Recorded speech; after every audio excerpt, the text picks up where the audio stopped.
The figures of infections remain low in Zimbabwe.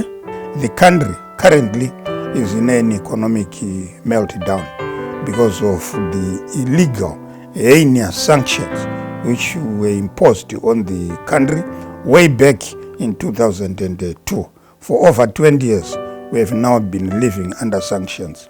That has debilitatingly caused the running down of health institutions, to the extent that if the pandemic were to balloon today, we are going to experience a humanitarian catastrophe.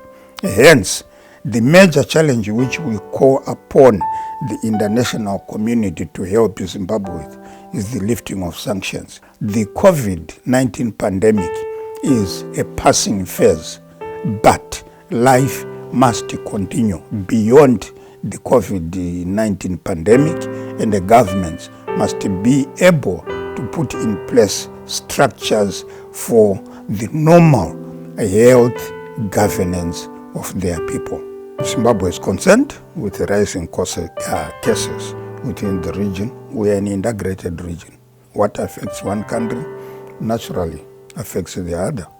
So certainly we have to put in joint efforts of controlling the pandemic. We should not only be talking about cooperation of African countries. We should be talking about a global governance collaboration in the fight against this COVID pandemic.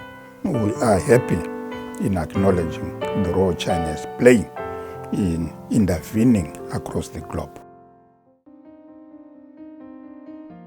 It is unfortunate that you have a section within the same global community wanting to politicize or take the venture of developing vaccine into a kind of political weapon. Science must take its course.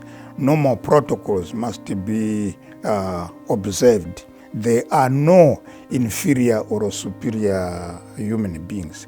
We are all equal. Hence, adhering to the principles of global governance, I will only say scientific principles must be respected.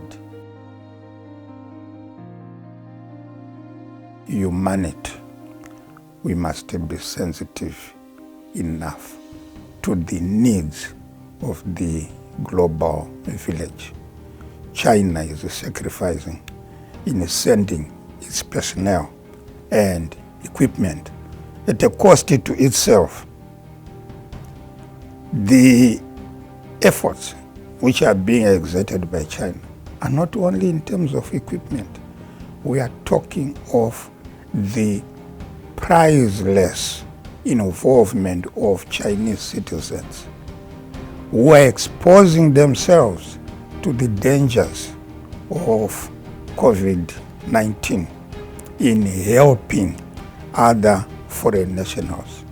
We really must appreciate, rather than try and politicize, the help which is saving lives.